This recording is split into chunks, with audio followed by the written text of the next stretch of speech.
Good morning, everyone, and welcome. Oh, yes, it's a special day. It's a special day. Today, the mighty Department of Energy, and by the way, the Department of Energy energizes diversity today. By your presence, by the events that are going to take place today, something special is going to take place. A special hello and a shout out to people who are connected to us virtually by VTC. We also say hello to you. We also acknowledge, we don't do that enough, but we also acknowledge our professionals throughout the department who support us in the Office of EEO, Civil Rights and Diversity and Inclusion across the Department of Energy. A special shout out to you as well. Your work is important and it must continue. And also, we would like to acknowledge the presence, the participation of our Diversity and Inclusion Council. Again, representatives from all across the department advising and guiding this very important work. We welcome you this very special day. How's everybody feeling this morning? Great. Really? Yeah. All right, well, I want to practice something. You remember I said earlier about energizing diversity? We're going to have a celebration today, so I want you to practice what I would call the thunderous round of appreciation. All right, so we're going to practice, but folks on the VTC, you can get a piece of this too. Wherever you're sitting, just give me your best applause. Give me your best shout. You can stomp your feet if you want to, because we are celebrating the life and legacy of Dr. Martin Luther King. Let me hear it. Come on.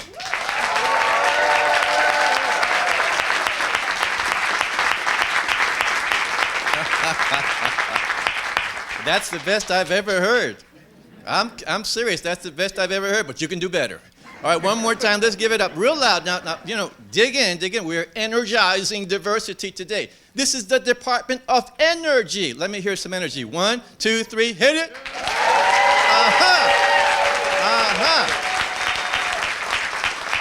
There you go. I think the people down the hall heard that, and they're wondering what's going on here.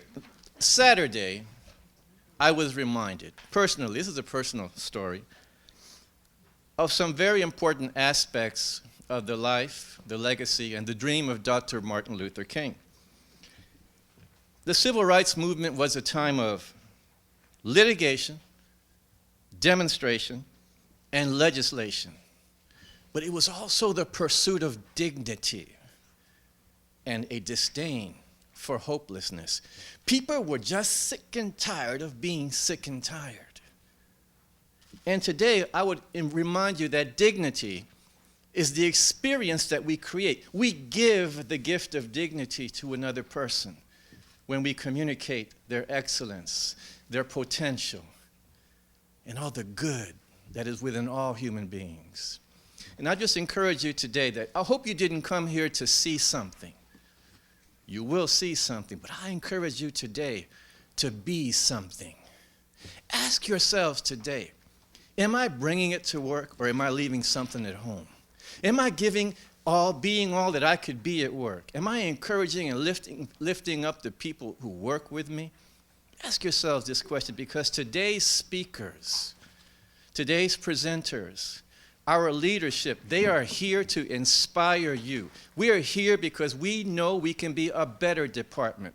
We have not seen our best days. Our best days will come when we embrace and reestablish ourselves in freedom, equity, and dignity for all races and all people. Together we stand for peace through justice, universal brotherhood and sisterhood, and to the noblest ideal of all, a democratic society based upon the principles of freedom, justice, and equality for all people. So now I ask you all to please stand as we present the colors of the United States of America, presented by the Joint Color Guard of the Military District of Washington, and remain standing for the singing of our national anthem by vocalist Patrice Cathern and our invocation. Post the colors. Go! Forward! March!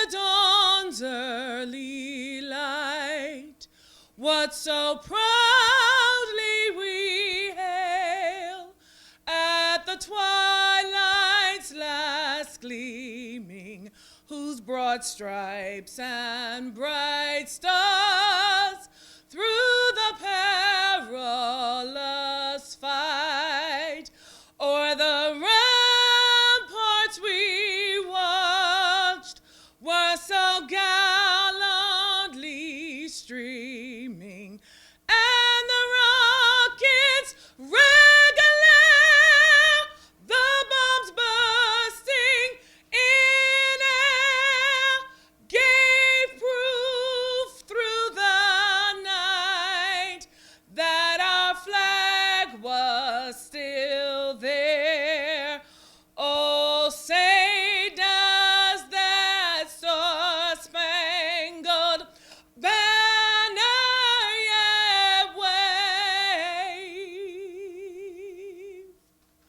o'er the land of the free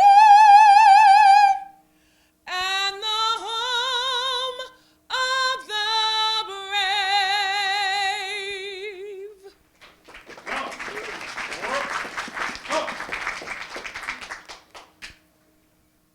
Go! Go, Stern! More!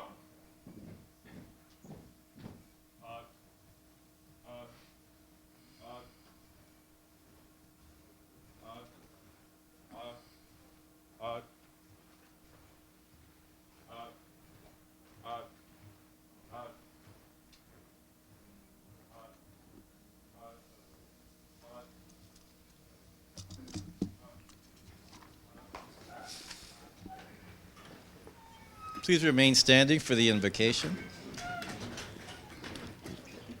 No break yet. Bow our heads. Let us pray, Almighty God, creator of the universe, God of our founding fathers.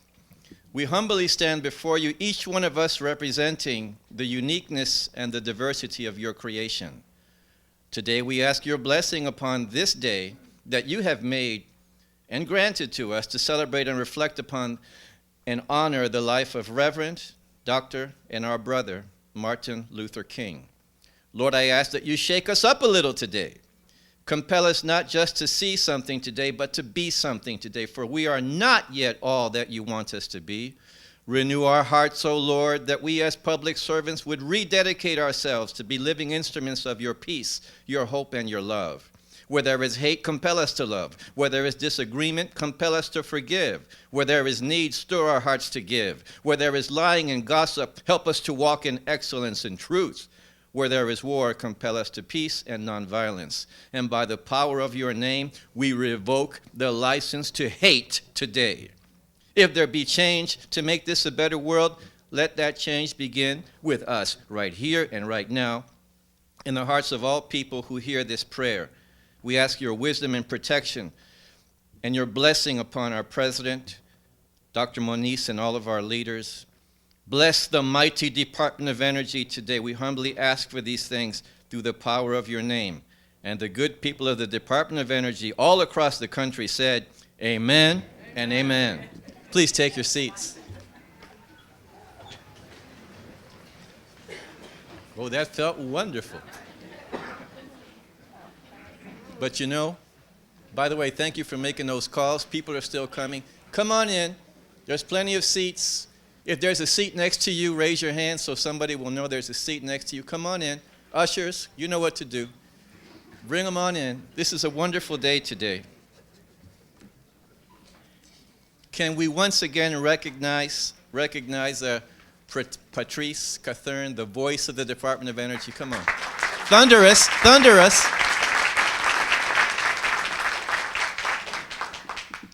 I love when she sings.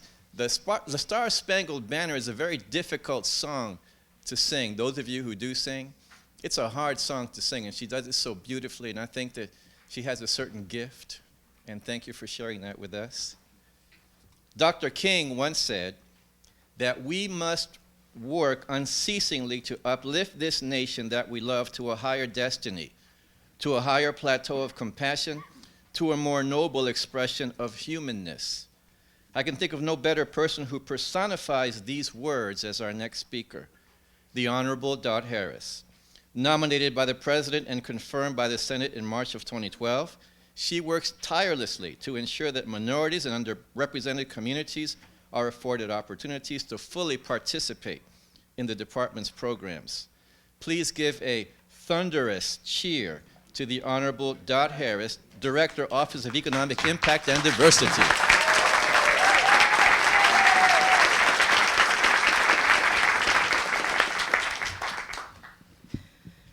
Whatever your life's work, do it well. A man should do his job so well that the living, the dead, nor the unborn can do it any better. My favorite quote by Dr. Martin Luther King. Good morning, everyone. Good morning. First, I would like to thank our amazing guest speakers here today, Dr. Joyce Ladner, as well as the amazing Ms. Peggy Wallace Kennedy, as well as recognizing our leaders who are here today as well, Dr. Ernest Moniz, and our new amazing Deputy Secretary, Ms. Liz Sherwood, just an amazing woman. So thank you. So listen, a couple of things. Our theme for today is to remember, celebrate, and act. And in that theme, it's important for us to understand that Dr. Martin Luther King, as well as a major, most amazing civil rights activist, but beneath all that is the point of excellence. And as we look at what we can do in this department or across this country that personifies excellence, that's really the heart of what it's all about. It all starts as how we look at support for each other, and as Fred mentioned this morning about the dignity and respect. And it all boils down to the fact of, are we capable? Are we giving our best when we come to work as well? So if you look at the basis for equality across this country, it really makes me think about some of the things that we have done recently. Not only the launching of some of the initiatives in the Department, Minorities in Energy, where the Secretary has just led so amazingly well for us over the past year, but more importantly, what we do across the community. A good example was just yesterday. We were at the Smithsonian Institute across the street, where we were with approximately 200 students. A lot that came, HUD supported us with that initiative. And we brought these kids in, bussed them in, and there were over 200 working with us. We had Chris Smith also participate. BP, as one of our industry partners, also support us in that regard. But it also goes back to look at what we had even with some amazing initiative just last week with NNSA kicking off their cybersecurity initiative for HBCUs. And it goes also further to look at some of the things that we've done in support of other universities across this country as well. Clark Atlanta University and a number of other schools were in participation also. Now, if we look at the communities that we support, everything from our LGBT community, when you look at diversity, all the way through all the groups that we support across this nation.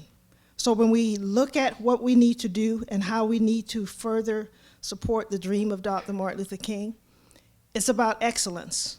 And it's about being what you can be and the best that you can be in support of all diverse groups. And that is really the ultimate goal of what we're here to talk about this morning. So with that concludes my remarks. But now please let me introduce Dr. Elizabeth Sherwood Randall, who is our Deputy Secretary here at the Department of Energy. Ms. Randall, she can say a few words. And I know when she comes up, she's going to just speak briefly, and then, of course, thank Secretary you. I wasn't Moniz. on your program this morning, but thank but you you know for what? We can't me. have you in the room and have you not say anything. Well, I've had the privilege already of working so closely with you and your team, visiting some of our remarkable programs that we're supporting in minorities and energy across the country and in the community colleges we've been to. Yes. Most recently at Broward Community College, where we're doing really incredible work reaching out and bringing in a diverse group to train them for jobs in the energy sector, Yes. supported by your team. It's a privilege to be a part of this. I look forward to collaborating very closely going forward. Thank And you. without stealing another moment from the secretary, let us introduce our tremendous secretary who, as you noted, launched the Minorities in Energy Initiative and has been such a champion for all of this important work. Very good. Secretary Moniz.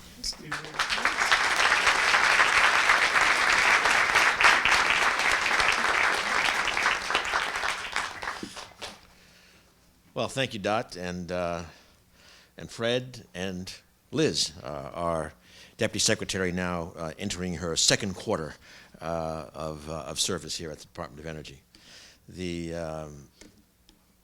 As we do every year, we gather to celebrate and reflect on the remarkable impact of a remarkable leader, Reverend M.L. King Jr. He was a major force for transforming our society for all Americans, advocating for the American dream for all Americans, encompassing civil rights, poverty alleviation, and of course, reexamination of issues of war and peace. My age is unfortunately not a secret, nor is it very small in number. I can just say that, certainly when one thinks about formative years in high school and college, those years for me were 1958 to 1966. Obviously a time of, I would say, well, two major figures certainly in my growing up in that period, JFK and MLK, two men who represented hope and change. And I would add our current president as someone who has those features as well. So if I think of those years, and Reverend King, 62 Birmingham, 63 March on D.C., I Have a Dream, 64 Nobel Peace Prize, 65 Selma, 66 Chicago, open housing movement, 67 Beyond Vietnam, 68 Poor People's Campaign being organized, and of course tragedy. And now, of course, we have this rare holiday for a person who never served in government, but of course served the country profoundly. And as it says here on this poster, a day on and not a day off. So it's really quite remarkable, and I just wanted to emphasize, certainly in my coming of age, it was very, very much coincident with his work.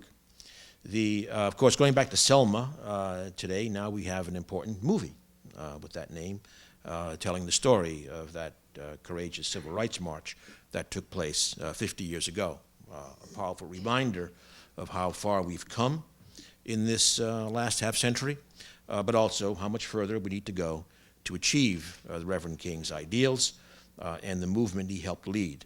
And I think at DOE, we think it's important to be at least one small part of that reminder.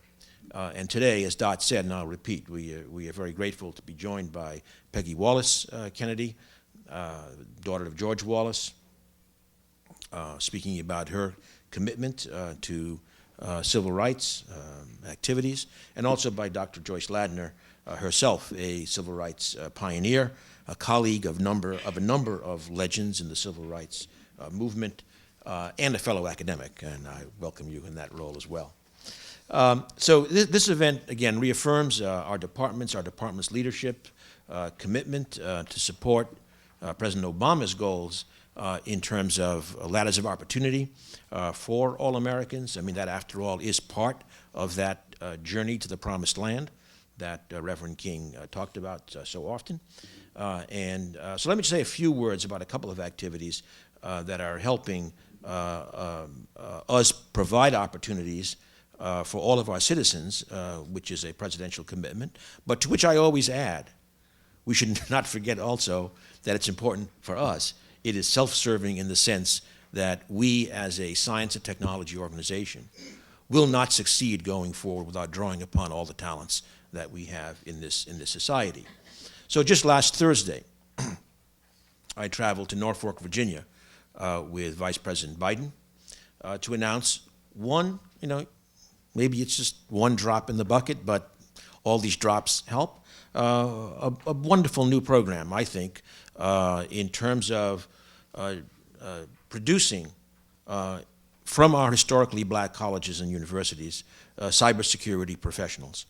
So over the next 5 years, our National Nuclear Security Administration is providing a $25 million grant to a consortium of 13 HBCUs, 2 DOE laboratories, and the Charleston County Public Schools. The two DOE labs, Sandia and Lawrence Livermore, again, will partner with the HBCUs on research, teaching, curriculum development, mentoring, internships, and, as I promised them, ultimately hiring the graduates of this program. The director of Sandia was a little bit surprised that he had a responsibility to hire them all, but anyway, we'll see how that works. But it's really, I think, a terrific program. I mean, again, combining our commitment to diversity, the expertise of our labs, and the rich community relationships of the HBCUs. And if you say, why is DOE doing something like this in the cybersecurity area with HBCUs? I've already said we need the talent. That's why we are helping to extend our HBCU commitment. But if you look at our needs in cybersecurity, a place of tremendous need throughout our economy. But here at DOE, an organization of more than 100,000 people has, as any of that size, major issues in terms of protection of personal and financial data. But we are also a major national security agency. That's why the NNSA led this particular program. Well, we have lots of information we really need to protect in that realm. But we are also an energy organization, and we have a completely different and important responsibility in terms of working with the private sector to protect the energy infrastructure, like the grid, which is increasingly vulnerable to cyber risk. So if you think about it, we have across-the-board requirements, and this kind of a program is a great investment, as far as we are concerned, in our society and in the DOE future. Now, again, that's just one part of what we're doing. I should say that 2 of our minority in energy, you've heard that referred to already, champions who work in the NSA, Cynthia Anderson and Dmitry Kuznetsov. I don't know if they're here today, but in any case, we thank them because they really were critical to moving forward with this initiative. The Minorities in Energy program has been referenced already, as I said, something that we celebrated the first year anniversary of only recently. We were very fortunate right from the beginning of the program to be able to recruit outstanding ambassadors for this program.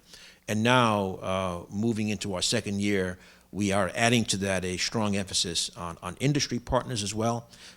7 partners have signed MOUs with the department to partner towards measurable advancements in the minority and energy goals in STEM education, energy and workforce development, and climate change activities. Those partners include Arriva, BP America, Hispanics in Energy, Lockheed Martin, National Center for American Indian Enterprise Development, Shell, and WGL Holdings. And Dot mentioned that just yesterday, DOE hosted the STEM event in collaboration with HUD, BP, and American Science and Technology Centers, bringing together 60 local students to learn about science, technology, engineering, and math from professionals in those fields. And I want to emphasize, and I'm very pleased to say that that event was just the first in a series of energy literacy and STEM education events that will be held around the country in 2015. Careers in energy, just go back and put a plug in for our field, for our energy field. I mean, careers in energy are really a rapidly growing area. I like to quote that Fortune magazine only a few months ago had an article on the 100 fastest growing companies in the United States, and 26 of them were energy connected. So it's a burgeoning field. I've often said that I'm a good example of the unfavorable demographics of the activity, unless we start bringing in young people from all parts of our society. And I hope I could at least help in that transition. So I can assure you, again, certainly of my personal commitment, but I can assure you, I think, of the department's commitment, the commitment of the entire leadership team to continuing to promote diversity and inclusion at the department and in the energy and security fields more broadly. Again, essential to our success. The President has certainly directly encouraged us in this direction, very supportive of our activities here.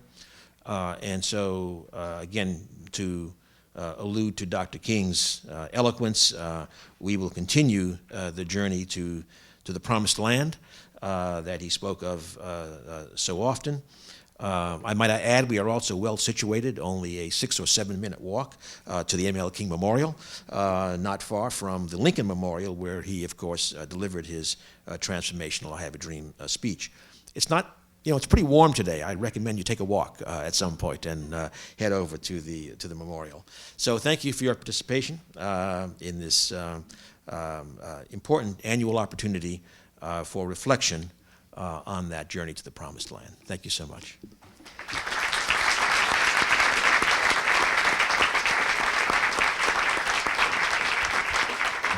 Thank you, Dr. Moniz.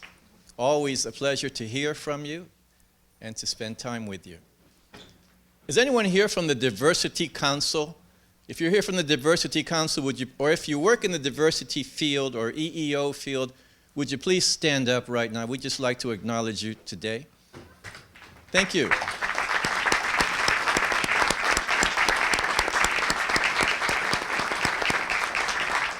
Thank you very much. If you see if someone stood up around you, buy them a cup of coffee and ask them how you can get involved, how you can help. There's so much work that needs to be done. We've got to do it together. It's my pleasure to introduce our next speaker, our first of two speakers. The first is Dr. Joyce Ladner. Sociologist Joyce Ladner says she was always acutely sensitive to racial discrimination when she was growing up. She was born in Battles, Mississippi on October 12, 1943, but grew up in Hattiesburg. In high school, she became involved in the civil rights movement. She was mentored by 3 civil rights martyrs, Vernon Dahmer, Clyde Kennard, and Medgar Evers. She and her sister Dory were expelled from Jackson State College in Jackson, Mississippi, for participating in a civil rights protest. She and her sister Dory transferred to Tougaloo College in Tougaloo, Mississippi, where she earned her BA in sociology in 1964 and went on to Washington University in St. Louis, Missouri, to earn a PhD in 1968. She has a very powerful message for us today. Please welcome Dr. Joyce Ladner.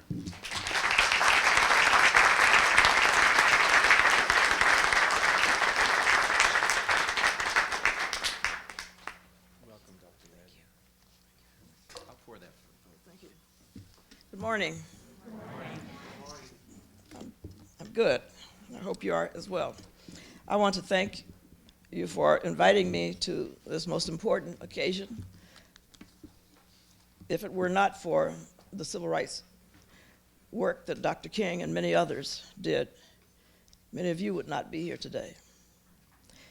And by that I mean that the opportunities for an expansion of our labor force, even in places like the Department of Energy that I always refer to as the place, the agency in the federal government that has the smartest people in it, because of all of you scientists here. The expansion of opportunities came about as a result of the civil rights movement and other movements that occurred. When I was growing up, I would never have met Peggy, Wallace, Kennedy, because she and I were both Southerners, and Mississippi, I in Mississippi and she in Alabama. But segregation kept us apart. I didn't know white kids my age. We've talked a lot about apartheid in South Africa, but the Deep South's apartheid was very similar. The closest I came to white kids my age was when I was assigned one of their hand-me-down textbooks. You see, in the South, white kids had the textbooks for about 4 years. Then they were sent to the black schools. So we used to play this game of who got Peggy Sue's textbook, English textbook, who got her math book, and so on and on. And sometimes we'd make up stories about the identities of these kids our ages that we didn't know. But segregation's walls were broken down when, in fact, a civil rights movement came along. When I saw in the program that two of the three men who mentored me are here, if you turn to the back of your program, you'll see a page with civil rights martyrs Vernon Dahmer and Clyde Kennard. Both of these men were very kind enough to take an interest in my sister and me when we were little kids. And we, along with Mr. Dahmer's sister, who's my mom's best friend, went with them to statewide NAACP meetings in Jackson, Mississippi. It's about 90 miles away. And I said earlier to one of the staff members here that one of the things that occurred, I learned later, was that the police and the Sovereignty Commission, which was kind of a secret police, wrote down the name tags on all the cars of people who attended those NAACP meetings and sent them back to the towns where they lived so that they could be fired from their jobs or whatever. So we've come a long way that Peggy and I can speak on the same program. I had the opportunity to meet Dr. King about 4 times. One time, I debated whether I should bring a picture that I took with him, but I left it at home. But the first time I met him was in the fall of 1962 when he spoke at my college on a chapel service. He was very gracious and kind and gave me his autograph. I met him again a couple of years the next year when I, as a 19-year-old kid, was on the staff of the March on Washington in New York, working with Bayard Rustin. Dr. King and the other leaders of the NAACP, of the other civil rights organizations, the Urban League, SNCC with John Lewis, James Farmer with CORE, the Urban League director. Well, they all came to these meetings, and as we were planning the march, I should say also we planned the march in 8 weeks, which was astounding. And when I came here and stood on the podium of the Lincoln Memorial and looked out at those 250,000 people gathered, none of us on that podium, including Dr. King, had ever seen 250,000 people in one place. You have to remember this was a very different time and a different place, era. And Dr. King, one of the things that I liked most about him was that he was a champion of those underserved populations. One of the statements he made is that in one day we must ask the question, why are there 40 million poor people in America? And when you begin to ask that question, you're raising questions about the economic system, about a broader distribution of wealth. When you ask that question, you begin to question the capitalistic economy. And I'm simply saying that more and more, we've got to begin to ask questions about the whole society. Many of us like to quote his most famously quoted saying, which was that people should not be judged on their color of their skin, but on the content of their character. Most of Dr. King's words, however, were aimed toward finding ways to lift up those people who were least served. For those who've tried to convert Dr. King into a harmless symbol by repeating his words about judging people by the content of their character and not the color of their skins, tends to ignore his uncomfortable message that deals with poverty and racism and other global issues. Remember, as the Secretary mentioned, the Poor People's Campaign occurred in 1968. and he died just before that occurred. That was the first time Dr. King had moved from race to poverty, and he was assembling on the grounds of the mall tents where poor people would come and ask their government, petition their government for greater equity in the society. From the time I was a young kid, starting officially at 15 and helping to organize the NAACP youth chapter, the civil rights of African Americans has been my major preoccupation. As a youth, I knew Medgar Evers, Vernon Damer, and Clyde Kennard. These were my mentors, and unfortunately, all of them died very horrible and tragic deaths because of their beliefs. Medgar was shot. Mr. Damer, his home was firebombed, and he died of his third-degree burns. But I might mention that when the Klan torched his home, he got his family out, then he went back in the house and got his gun and started shooting at them. That's how he sustained the burns. And Clyde Kennard, a man from my hometown as well, Hattiesburg, Mississippi, who was studying at the University of Chicago, had to come home to help his mother run the farm after his father died. And he only wanted to finish college. He was a brilliant man. The only person I knew in Hattiesburg who had wall-to-wall bookshelves in his home. He was an intellectual. He wanted to go to Mississippi Southern College, and he tried 3 times. The last time, he was arrested on trumped-up charges of receiving stolen property of $6 worth of chicken feed, and was sentenced to 6 years in Parchman Penitentiary, where he eventually died of he was released after we launched a national campaign to get him out, after he was suffering from colon cancer. He was going to die. Governor Ross Barnett did not want him to die in state custody, so he released him, and he died a couple of months later. I also knew James Chaney and Mickey Swerner, 2 of the 3 civil rights workers. I was a member of SNCC, and they were my fellow friends. There are only about 30 of us SNCC workers and Corps workers in Mississippi. James was a quiet, no-nonsense guy. And Mickey, who had come down from New York 6 months earlier, liked to tell jokes, and was a really funny guy. But they were murdered in Philadelphia, Mississippi. I didn't know Andy Goodman because he was going to Mississippi for the first time. And if you can imagine what it was like as a 20-year-old to find out that your friends, at a time when we felt we were immortal, your friends had been murdered. You can imagine what it was like to have your mother call you early on a 6 a.m. to tell you, I was in graduate school in St. Louis at Washington University, to tell me that Mr. Damer had died. You can imagine how hard, how difficult it is to know that people like you had lost their lives in the struggle, and that you too could have lost yours as well.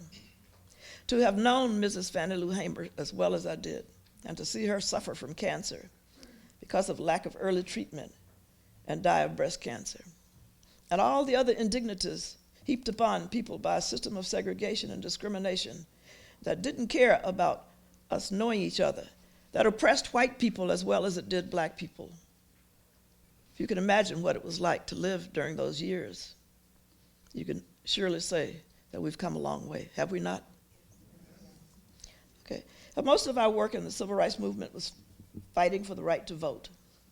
We had very few successes. That is to say, very few of us were registered. I attempted to register to vote 3 times when I was a senior in college, but I failed to pass the literacy test on 3 occasions. I dare say I was far more literate than the registrar who gave me the test. Two of the questions, one question was to interpret a section of the Constitution. Another section was to describe the duties of a good citizen. I played along for the first 2 attempts to register, and because I had failed on the third, I wrote that the duties of a good citizen are to obey just laws and to disobey unjust laws. And he looked over, when he was reading my application, he said, you had to stand there or sit and wait for him to decide if you'd pass. He kept looking over at me, and looking at me, and looking at me. Unjust laws. He knew that he was perpetrating them. In some of the counties in Mississippi, some people were asked how many bubbles are in a bar of soap, or how many grains of sand are in a quart jar. How many cups of flour are in a large sack. Obviously, those were impediments, and no one could pass those tests. But fortunately, it was through federal laws that I was ultimately registered to vote. We filed a suit against the registrar, Theron Lynn, and all of those people who had failed were then registered. And I would like to say in closing that we have indeed come a long way, but we've not realized Dr. King's dream yet. We still have great inequities in the society. And I think for us, the real purpose of our lives should be to continue to fulfill his dream. Thank you.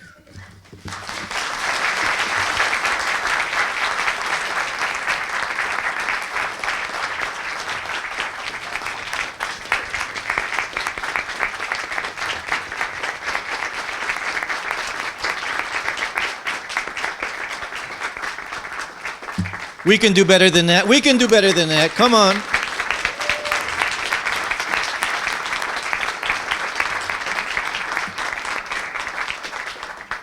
Thank you so much, Dr. Ladner. We ask that you please stay with us because we'd like to have some question and answers. Thank you. Our next speaker today is Peggy Wallace Kennedy. She is the daughter of the late George C. Wallace, the former governor of Alabama, who became known as America's most ardent segregationist, one of the most ardent segregationists of the 1960s, when he stood in the schoolhouse door to prevent black students from integrating the university. Having lived in the Alabama governor's mansion for most of her teenage years, Kennedy witnessed the tumultuous struggle of the American civil rights movement from a very unique first-person perspective. In 2008, after years supporting her husband's political career and raising her two sons, Kennedy embarked on a personal journey of her own. She stepped from beneath the shadow of the schoolhouse door and endorsed the candidacy of then-Senator Barack Obama. In 2013, she returned to the University of Alabama, stood where her father, George Wallace, stood in 1963, and spoke of her experience as a child of the movement. I'm sorry, but my mother cried when she saw this on television, and I'm remembering her now. Her voice for change, Peggy Wallace's voice for change and reconciliation, has been met with nationwide enthusiasm. She is currently at work on a book about her journey across the pages of contemporary Southern history. She has a powerful message for us today. Please welcome Peggy Wallace Kennedy.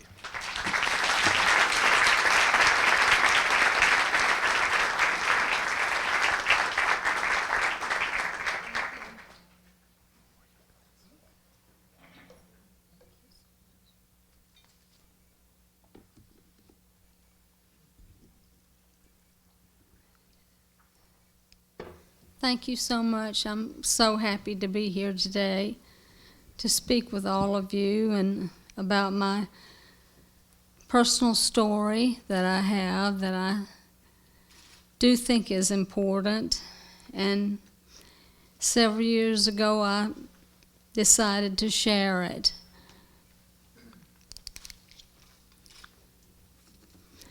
I say to you today, my friends, though we face the difficulties of today and tomorrow, I still have a dream. It is a dream deeply rooted in the American dream. I have a dream that one day this nation will rise up, live out the true meaning of its creed. We hold these truths to be self-evident, that all men are created equal. Those words, spoken on August the 23rd, 1963, by Dr. Martin Luther King, still hold the power and majesty of the belief that we are a people who believe that all of us count for something and none of us count for nothing. A lesson that you and I must embrace and honor the virtues of truth and dignity for every man. Montgomery, Selma, Birmingham, all cities that bear the scars of struggle and the nobility of change. Cities that sit on the soil of shared sorrows for those that suffered and died for equality. A place of repose, monuments of stone that connect us to each other, a place of hope and promise, a place to lay our grief down and shoulder the burden of moving beyond the sunset of despair to the place we call justice for all. And it is from that place, with its history of grief and triumph, that I come. In the 1950s and 60s, racial intolerance crept around the outskirts of town. It was not something you knew, it was something you lived.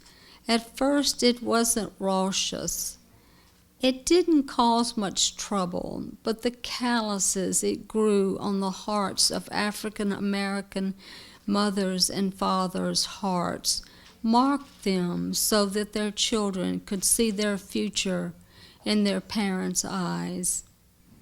Whole generations came and went.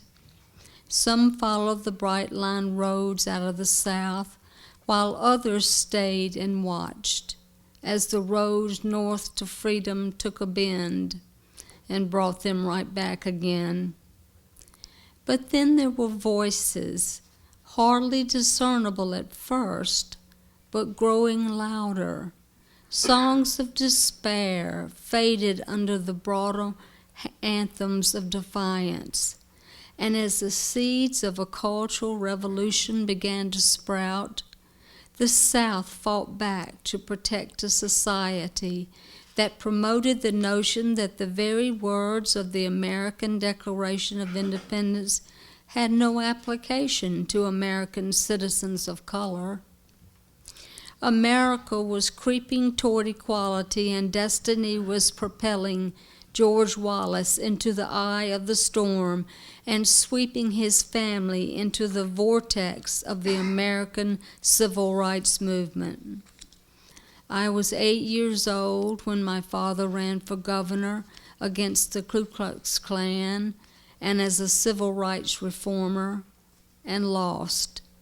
And I was 13 years old when my father proclaimed segregation now, segregation tomorrow, and segregation forever in his inaugural address in January of 1963 after being sworn in as governor of the state of Alabama. In the spring of that year, he traveled to the University of Alabama and stood in the schoolhouse door to protest the integration of Alabama's colleges and universities. That day changed history and altered the course of the lives of Vivian Malone and James Hood. And it was also the day that changed my life as well. As my father drove to Tuscaloosa and the University of Alabama, my mother took me to a wood-frame cabin set deep in a slough of Lake Martin, Alabama. It was a place that offered Lurleen Burns Wallace comfort of how her life used to be, living alongside a rutted dirt road, simple, unobstructed, and safe. a sense of peace that comes with escape. My feet dangled from a makeshift swing, laying low under the bough of an old oak tree as I watched my mother pace up and down a small wooden pier. It was as if a taut wire was dragging her back and forth as she pulled one hand through her coarse mane of thick brown hair while nursing a cigarette in the other. Her security detail of one had grown to a cadre of uniformed state troopers. She stood alone and bereft.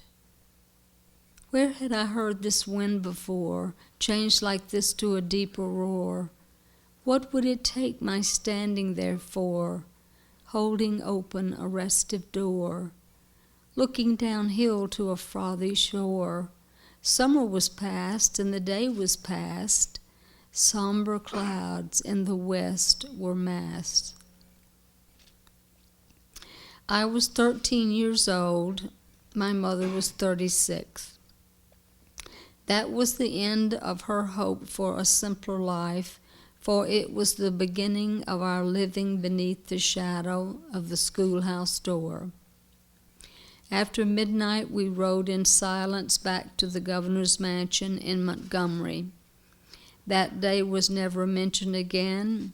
It was as if it had never happened. In the 1960s, George Wallace created an atmosphere that encouraged white Southerners to react with violence. He never built a bomb, never used a billy club, and never turned fire hoses on children. But his silence and lack of condemnation in reaction to those that did was even more destructive. Until I married in 1973, I lived behind the gates of the Alabama governor's mansion as the war for equality raged about me. It was a safe retreat from the clamor and violence that was the civil rights movement. My life was one of quiet indifference, wondering why my father's vision of freedom and justice and his premise for a new and invigorated Alabama did not include protecting the rights of all of us rather than just some of us. George Wallace was on the wrong side of history, riding on the wings of fear rather than seeking justice on the wings of eagles. Our family business was my father's politics, and there were job descriptions for each of us. It was always about the next race for governor, then for president. My job was not to have an opinion, but if I did, it was to be shared with no one else. I had neither the will nor the opportunity for a moment of personal enlightenment. I was fearful of change, of slipping away from the family nest, of betraying who I was by becoming something better. Over the years, I've been asked, what did your father tell you about the stand in the schoolhouse door, the Edmund Pettus Bridge, segregation? There was never an offer of an explanation. When the subject was broached, it was brushed aside. His silence could not satisfy my longing for the absoluteness of a simple answer, and that was something my father never gave to me.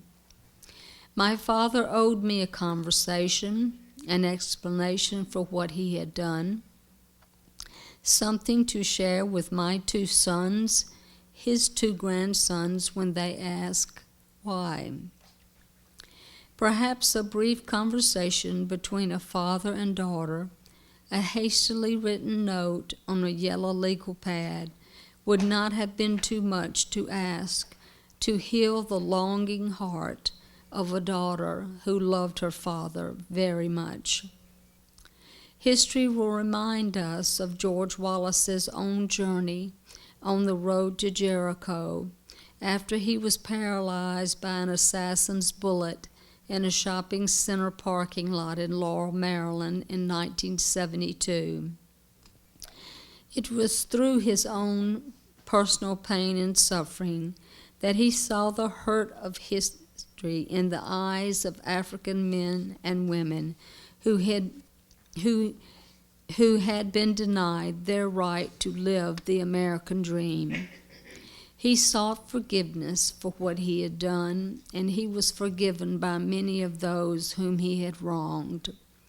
In 1982, he was elected governor for the fourth and last time, only because of the outpouring of support from the very people that he fought so hard to deny them the right to vote, African Americans.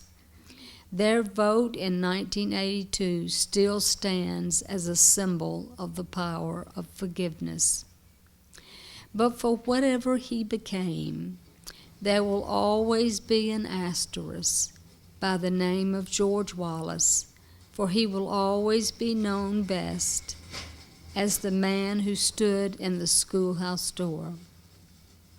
When I think of possibilities lost, I am reminded of the words of Robert Frost's poem, The Road Not Taken.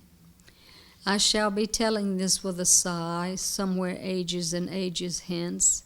2 roads diverged in a wood, and I took the one less traveled by, and that has made all the difference. What could my father have become had he taken the road less traveled in June of 1963? But that was not to be. For most of my life, I lived in the shadow of history. My life was measured by the accomplishments of others. I was the daughter, then wife, of powerful men. My life was measured by their success and never by my own. Always supporting, but never leading. Always learning, but never teaching. Always loving others, but never loving myself. Always believing in others, but never in me. Always in the crowd, but never breaking away.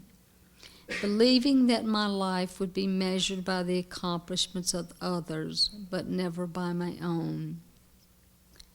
And then on a summer's day, when my son Burns was 8 years old, my husband Mark and I took him to Atlanta to visit the Martin Luther King National Historic Site. The museum chronicled the life and times of Dr. Martin Luther King, including his fight for freedom in Alabama. As we moved through the exhibits, we turned a corner only to face the visual images of the Edmund Pettus Bridge in Selma, fire hoses in Birmingham, and a defiant George Wallace standing in the schoolhouse door.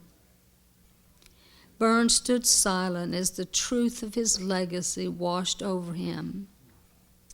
Then he turned to me and asked, "Why did Pawpaw do those things to other people?" I realized at that moment that I was at a crossroad in my life and the life of my son. The mantle had passed, and it was now time for me to do for Burns what my father never did for me. I knelt down and drew Burns close to me. Pawpaw never told me why he did those things, but I know he was wrong. So now it will be up to me and you to help make things right. From that day forward, I knew that I had an obligation to my children and to myself to begin a personal journey to raise the call for justice in my lifetime. It was time for breaking away, seeing myself separate and apart, feeling the importance of leaving a legacy of my own, where one day my children would first think of their mother and what she became before their mind's eye would turn the notoriety and fame of their grandfather, George Wallace. And today I bear witness to you that all of us including each of you, have the power to change first our own lives and then the lives of others. When I was a small child, I would walk behind my grandfather, Mr. Henry, while he and his plow mule Bertus broke ground for summer crops. Mr. Henry held the reins tight so he could guide Bertus in a straight line from one end of the field to the other. I carried the branch off a sweet gum tree to use on Bertus's backside if she tried to kick over the traces.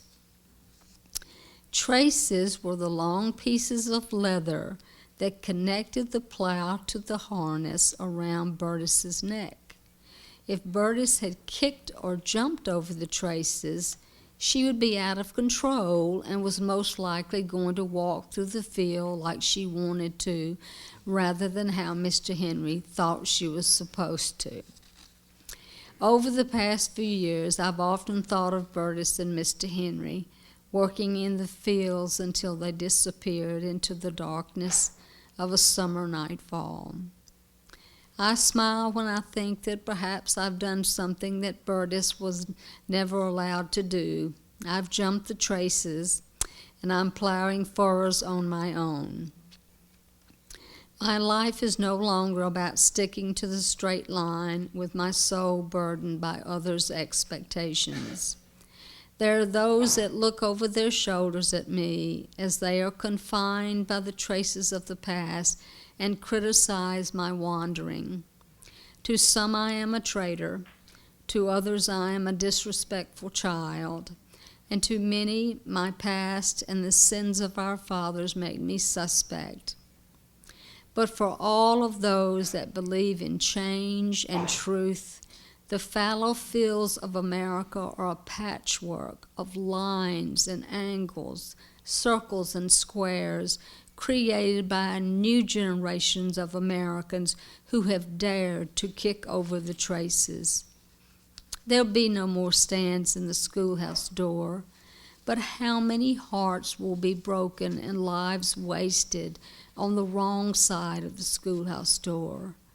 There will be no more fire hoses and police dogs in Birmingham, but how many low-income Americans will see their children suffer and die for lack of access to health care? The Edmund Pettus Bridge is now a monument to change rather than a battleground for justice. But how far has America really come if there are thousands upon thousands of Americans who still cannot vote? How many more anniversaries of the struggle for civil rights can we celebrate by looking over our shoulders rather than standing shoulder to shoulder to face the challenges ahead? Is there a Martin Luther King or an Abraham Lincoln among us? Or do we empower ourselves to make individual small steps that can lead to giant leaps?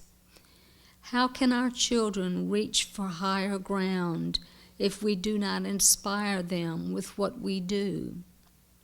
How can we educate our children about positive social change when we see injustice and turn our backs?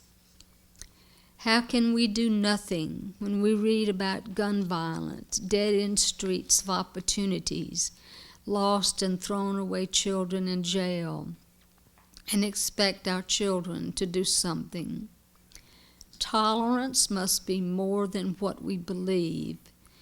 It must be what we live, and teaching tolerance is what we must do. One can never measure the true worth of a mended heart that beats again because someone cared.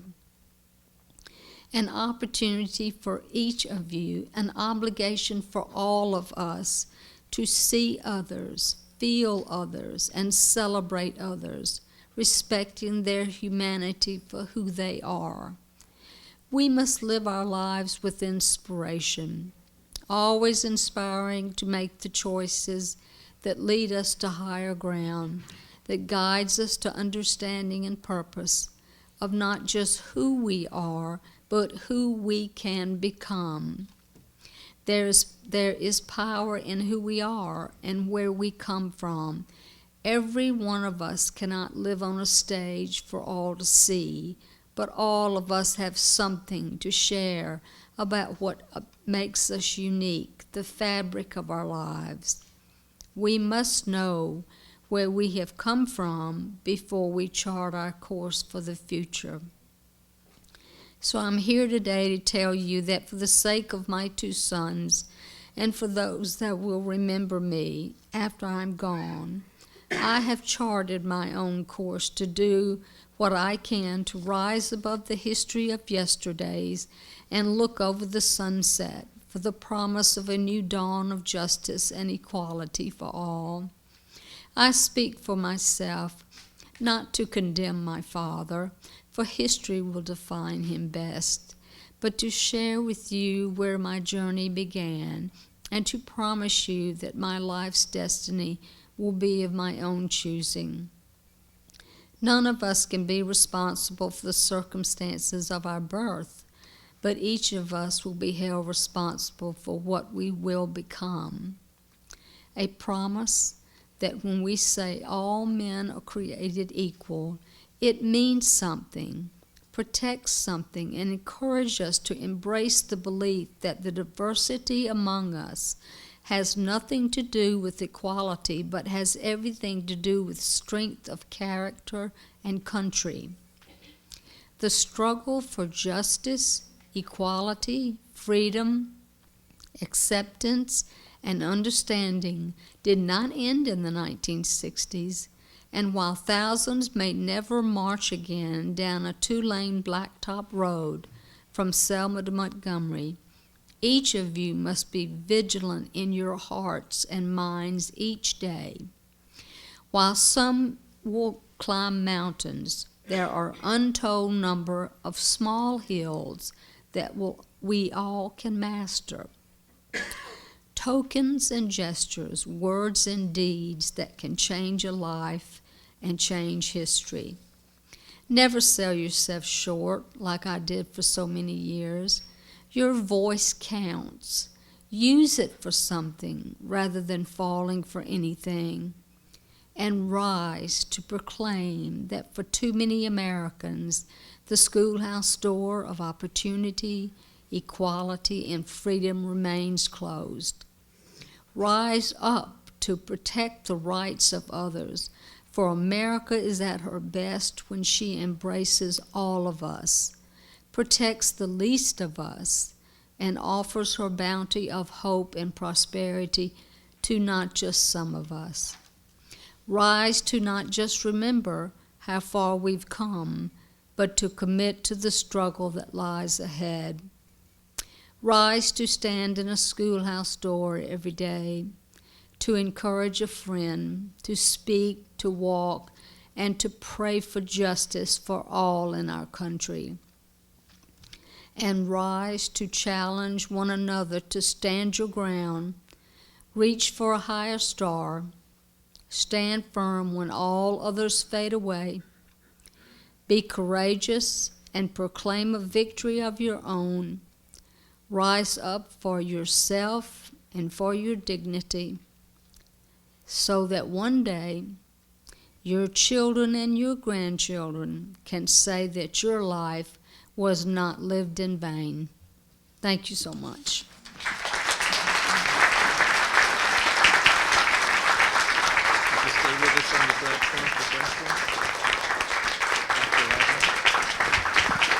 Come on, let's hear it. Peggy Wallace Kennedy.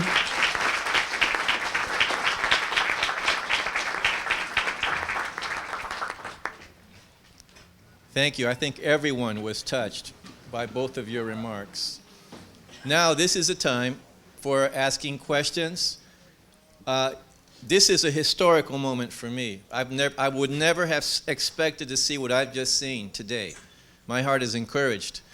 Would there be any questions? We have 2 microphones there. If you would walk up to the microphone and ask a question. If you're on VTC, you can't come up to a microphone, but you can email me, frederick.soto@ee.doe.gov. I'm easy to find in People Finder, and I'll relay your question. So who would offer a question now for our distinguished speakers? Sir? Thank you so much for your extremely emotional and moving speeches. I kind of want to situate what the two of you are saying in the context of the sort of police brutality that we've been seeing. And the solutions that I feel are being offered are Band-Aids in terms of like police cameras and community policing and stuff like that. And to me, they don't really seem to be speaking to the bigger problem of structural racism that exists. And I was just wondering if you can talk about a little bit about what things need to be advocated for, and not just being satisfied with really these superficial things that people think are going to somehow address the problems that we face. I think you raised a very, very critical issue for these times. I am a member of the SNCC, the Student Nonviolent Coordinating Committee Legacy Project. And we've been asked, we who were organizers 50 years ago have been asked a lot by young people like yourself, what do you recommend that we do? And the first thing we say is that we're old and we will not be on the front lines because we can't march. But the second thing we have said is that beyond marching, you have to organize. And you have to begin to vote out of office those people who are like the district attorney, or the prosecutor rather, in Ferguson, Missouri. You have to vote into office people who are more sensitive to the real issues that communities face. Communities of color face very serious problems of being profiled. I found it rather interesting that the Police Benevolent Association president and many of the members in New York City were very upset when the mayor said that, de Blasio said that he and his wife had had the talk with their son, who's got an afro that sticks up 6 inches. And the talk is about how to avoid being attacked by police. That is, being respectful toward them, saying yes sir and no sir, etc. Because all of us as black parents have had to have the talk with our children. And it is a real issue for us. And I think that organizing to effect change, the cameras on that the police are wearing is okay. I just read an article recently where police in some place were disarming the cameras or turning them off. I mean, there are all kinds of devices that can do that. I think President Obama proposed, and Eric Holder, Attorney General Eric Holder, is proposing that is a good thing. It's not a bad thing, but far more substantive change has to take place, and that is by bringing people into office who will be more responsive to the real issues facing communities. Peggy, thank you. I'm attempting to paraphrase the question to make sure that you can hear it okay, Peggy. So here it is.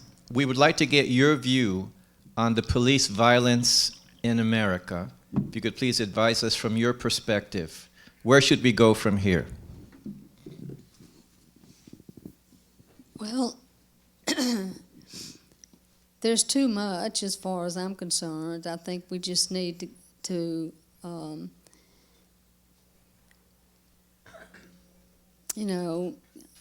we all need to get together, and the officials and like Dr. Ladner said about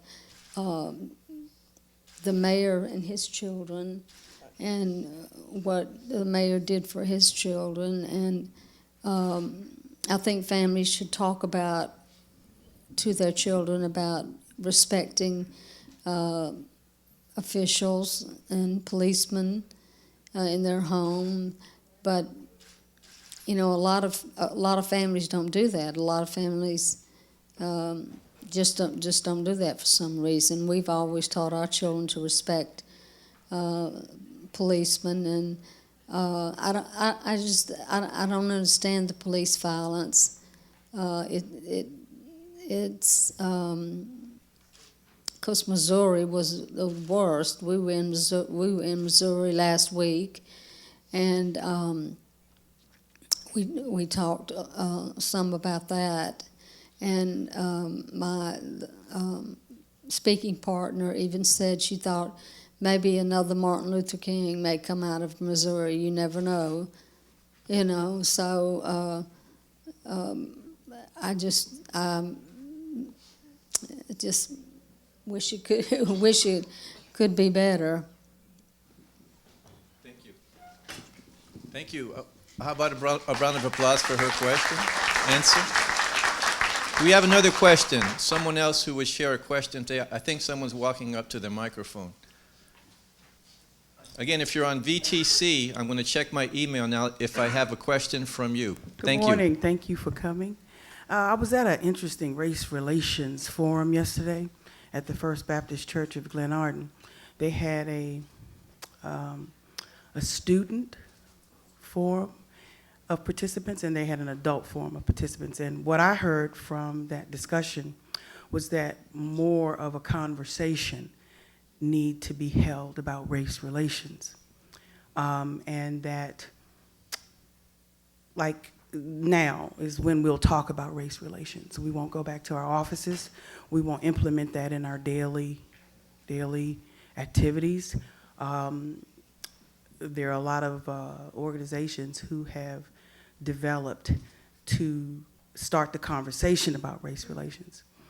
I get a little misunderstood about race, hate, and sheer ignorance. I can't seem to understand the similarities and the differences in different situations that I encounter. Then, to me, spiritual, emotional, social, and economic divides. I'm trying to find out how myself as a person of color can influence those particular areas in my life and when interacting with other people, because it seems like those areas also impact race relations on a very serious spectrum. I think you've raised a critical issue, and that is that we are loath to talk about race across racial lines. Black people talk about race all the time. Our children are profiled. No matter how much I have told my son, who is now past, well, he's not past that age, he's 40 years old, he can still be profiled. No matter, when he was younger, I told him all the things to do. And sometimes he'd say, but Mom, they still hit you over, some of my friends over the head, even if they're respectful. And that's a real problem, and that's where where I think the whole notion of retraining police, of weeding out those, all police don't treat people that way. All police don't profile. But those who do need to be weeded out of the force. Those who shoot people, like what occurred in Staten Island, shoot innocent people, should be fired. But then you've got to go through all this labor, the union defense of the person who does that, and so on. We have to have some broad-scale reform. I am very, very encouraged by the young people who are now demanding justice and equity in the society. I am very, very encouraged. I see them as the spiritual heirs of my generation. That they don't want to live in a society that treats people this way. So I think structural change is very, very important. And bringing the right kind of people into the force and holding those others who are there already accountable. Yes, I agree. I agree with her. You're seeing the young people now not want to go out and fight like they had before. They want to step up to the plate and do what's right. And I think you saw some of that in Ferguson. You had some looting and setting fire of cars and things like that, but you saw more people, young people, just marching and just wanting to march. and peaceful marching. So I agree with Dr. Ladner. Thank you, thank you. Okay, we are out of time for questions right now. We have to move on with the agenda, but if you have a question, especially if you're here, please stand by after the program because the speakers are going to be with us just a little longer and you can ask your question personally. I'd like to ask the Honorable Dot Harris to come forward and assist in the presentation of awards. Thank you.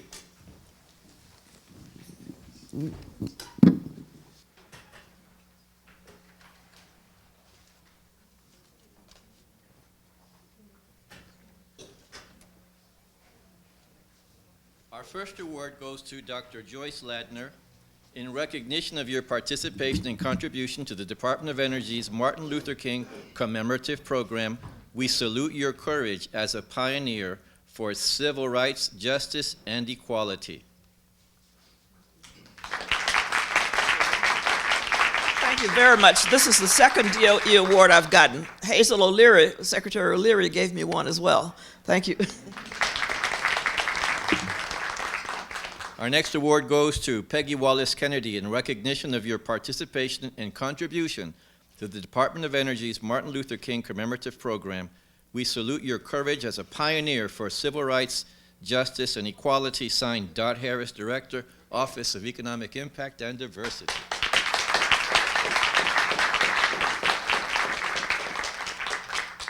Thank you so much. It's very special to me. Michael, can you escort the ladies back to their seats? Our next speaker, our closing speaker, please. You know, to have civil rights, to have EEO, to have inclusion, to have diversity, it has to be done in an environment, a very special kind of environment. That environment needs a leader. Having served a distinguished military career as a general officer, Dr. Andre Sales continues to serve America, providing strategic leadership and guidance in diversity and inclusion. Please welcome Dr. Andre Sales.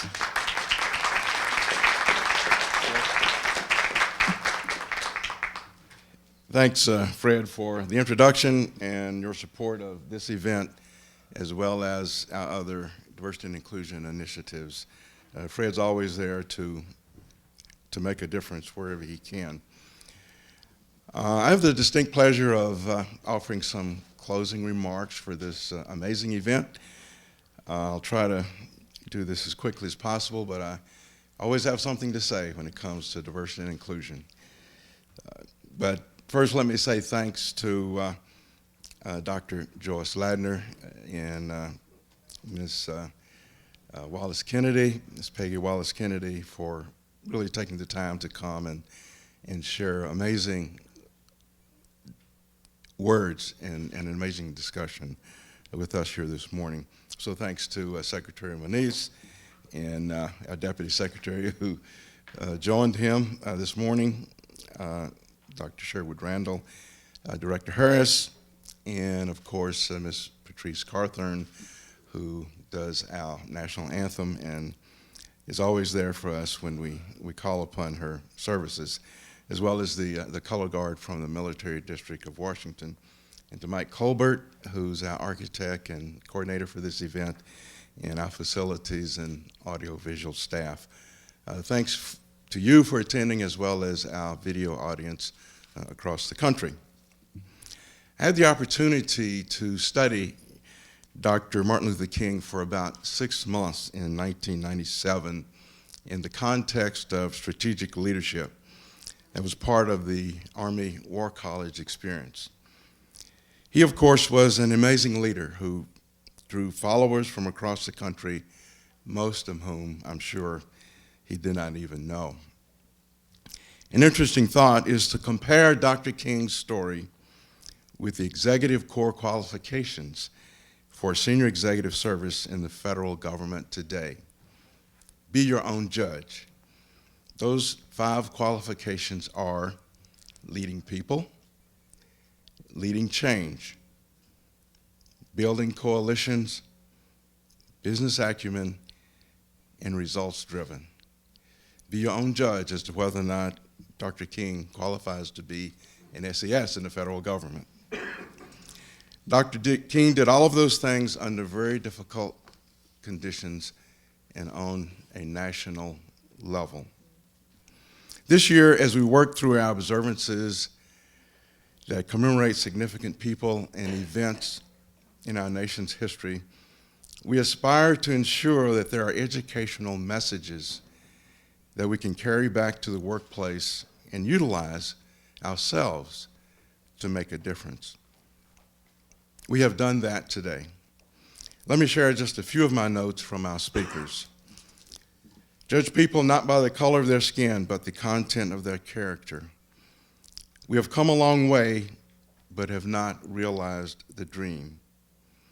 Complacency can be as damaging as the act itself. We all have the power of change. Make the choices that lead us to higher ground. Finally, I will conclude with a few thoughts of my own. Experts would say that diversity originated in the 1970s and inclusion after publication of Workforce 2000 in 1987. But I would argue that Dr. King talked about inclusion in the 1960s. An inclusive nation was what he sought. That is what he saw on the other side when he spoke of the mountaintop. He described it a number of ways, but my favorite is an attitude change that welcomes participation in the total range of human activities. The total range of human activities. That includes everything, not just who we say hello to in the hallway, but who we engage informally, who we have lunch with, who we choose to be a mentor for, or who we ask to be our mentor. And the list goes on. That is the inclusive nation that Dr. King talked about. We're not in control of our nation here, but we do have that level of control over our own organizations. My final takeaway for you is an example of Dr. King's articulation of the key ingredient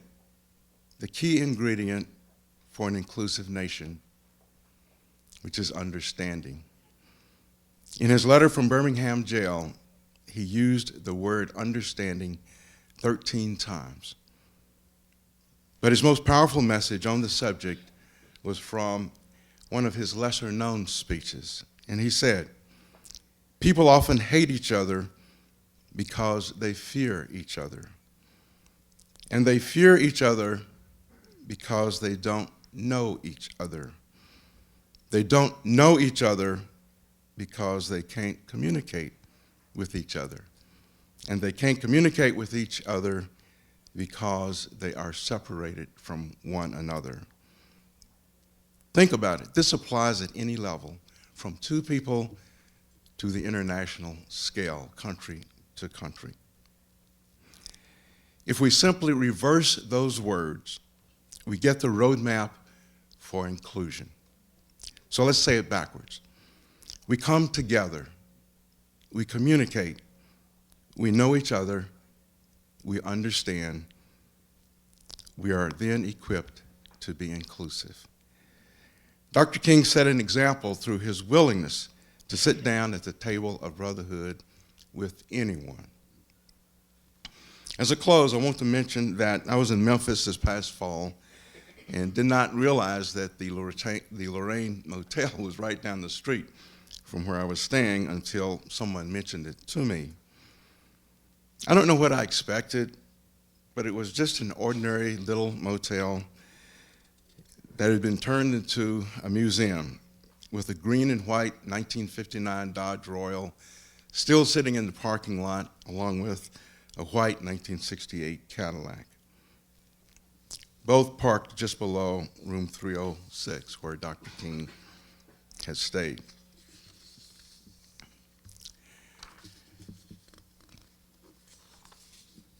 Perhaps this unassuming picture of this motel was reflective of the, quote, Humility is not thinking less of yourself, but thinking of yourself less, which also describes the manner in which Dr. King was portrayed in the movie Selma, which I had a chance to see 2 days ago.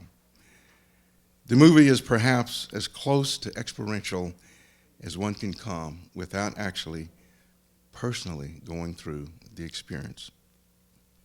So my final thought this morning is to share something I wrote in 1998 following my study of Dr. Martin Luther King in 97. It's called MLK. If Martin Luther King came back this way and called upon you on this holiday, and he asked, how are things in the USA? Would you say just fine without a delay? Or perhaps you would pause and then slowly say, what you did was right, Dr. MLK. You brought harmony to a country in disarray. You gave hope to our people despite the fray.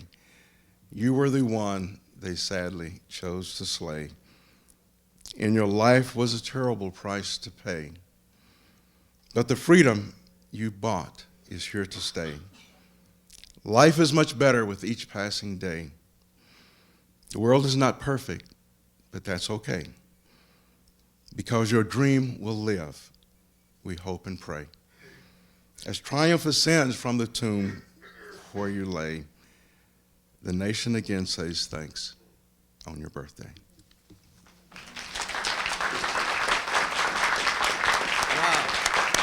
Wow. Patrice, would you come? This has been a wonderful program, and I can think of no better way to conclude with the voice of Patrice Cuthern. Hey everybody, how y'all doing? Can we all stand up? We're gonna do this right. Now on the back of your program is all the words to We Shall Overcome. We're only gonna do the one verse because of time, but we're gonna make it the best one verse we're gonna sing today, okay?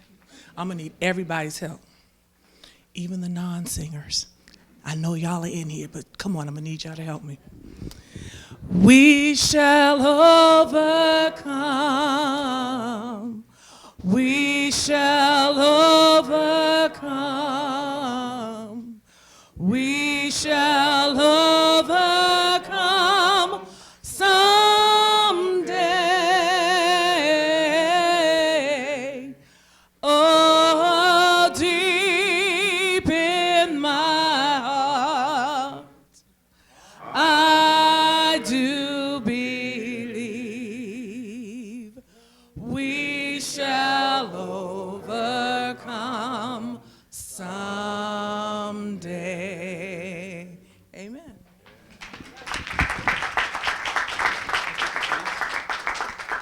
This concludes our program. Please come and meet our speakers. Enjoy their company for just a little bit longer. Thank you all for your participation and for making that call to bring that person. We had a great audience today. Enjoy.